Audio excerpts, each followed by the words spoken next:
Hi കൂട്ടുകാരെ, എല്ലാവർക്കും സ്വാഗതം എൻ്റെ യൂട്യൂബ് ചാനലിലേക്ക്. ഞാൻ ഉഷ കൃഷ്ണമൂർത്തി. ഞാനൊരു വിഭവം ഉണ്ടാക്കാൻ തയ്യാറാകുന്നു.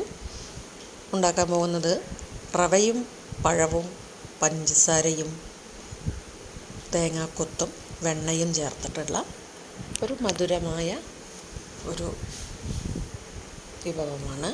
അപ്പോൾ അതിലേക്ക് വേണ്ടുന്ന ചേരുവകൾ എന്തെല്ലാമെന്ന് നോക്കാം. എങ്ങനെയാണ് അതെല്ലാം മിക്സ് ചെയ്ത് ഉണ്ടാക്കുന്നതെന്ന് നമുക്ക് നോക്കാം. അതുണ്ടാക്കാൻ റവ ഒരല്പം ഉപ്പിട്ടിട്ട് സാധാരണ വെള്ളം കുറച്ചൊഴിച്ചിട്ട് നമുക്ക് കലക്കി വയ്ക്കാം. ദോശയ്ക്ക് കലക്കണത് പോലെ പൊടി കലക്കി വയ്ക്കില്ല, ദോശയ്ക്ക് വെള്ളം ചേർത്ത് അതേപോലെ.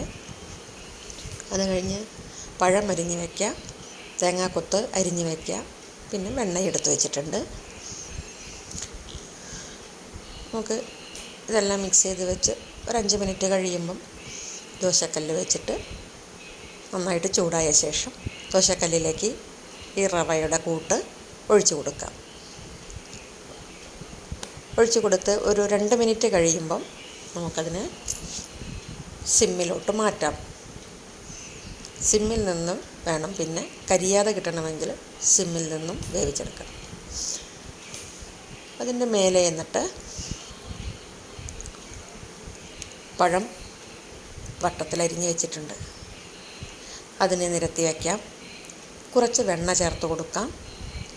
വെണ്ണ ചേർത്ത് കൊടുത്തതിന് ശേഷം വെണ്ണയൊന്ന് മെൽറ്റാകുന്നത് വരെ നമുക്കൊന്ന് വെയിറ്റ് ചെയ്യാം. വെണ്ണ മെൽറ്റായ ശേഷം അതിന് മേലെ തേങ്ങാക്കൊത്തിടാം. തേങ്ങാക്കൊത്ത് തേങ്ങയുടെ ചിരട്ടയോട് ചേർന്ന ഭാഗത്തുള്ള കറുപ്പ് നിറം മാറ്റിയിട്ടാണ് കേട്ടോ ഞാൻ അരിഞ്ഞ് വെച്ചിരിക്കുന്നത്. അത് കഴിഞ്ഞ് തേങ്ങാക്കൊത്ത് നിരത്തി കഴിഞ്ഞാൽ കുറച്ചുകൂടെ വെണ്ണ ഇട്ട് കൊടുക്കാം. ഒരു 2 മിനിറ്റ് കൂടെ അങ്ങനെ ഇരിക്കട്ടെ. കുറച്ച് പാകമായി വെന്ത് കഴിയുമ്പം നമുക്കതിന് ഒരല്പം പഞ്ചസാര മേലെ തൂവി കൊടുക്കാം. പഞ്ചസാര ഒന്ന് മെൽട്ടായിട്ട് വെണ്ണയും ചേർന്ന് ഈ പഴവും തേങ്ങാക്കൊത്തും ചേർന്ന് റവ ദോശയിലേക്ക് മിക്സാവും. അങ്ങനെ നല്ല മധുരമുള്ളതും കുട്ടികൾക്ക് കൊടുക്കാവുന്നതും മുതിർന്നവർക്ക് കഴിക്കാവുന്നതുമായ നല്ലൊരു സ്നാക്കാണ് ഞാൻ ഉണ്ടാക്കിയിരിക്കുന്നത്. നോമ്പ് തുറക്കുന്ന സമയമാകുമ്പം ഇതുപോലൊരു വിഭവം ഉണ്ടാക്കി വെച്ചാൽ ഒരു പ്ലേറ്റിനകത്ത് നമുക്കിതിങ്ങനെ കഷ്ണങ്ങളാക്കി വെച്ച് കൊടുക്കാം. അപ്പോൾ കുട്ടികൾക്കും കഴിക്കാം, മുതിർന്നവർക്കും കഴിക്കാം. നല്ല ടേസ്റ്റി ആയിട്ടുള്ള നല്ല മധുരമായ ഒരു വിഭവമാണ്. അപ്പോൾ എല്ലാവരും ഇതൊന്ന് ചേർത്ത് ഉണ്ടാക്കി നോക്കുക. ഉണ്ടാക്കിയതിന് ശേഷം ഇഷ്ടപ്പെട്ടാൽ എൻ്റെ വീഡിയോ ലൈക്ക് ചെയ്യാനും ഷെയർ ചെയ്യാനും മറക്കരുതേ.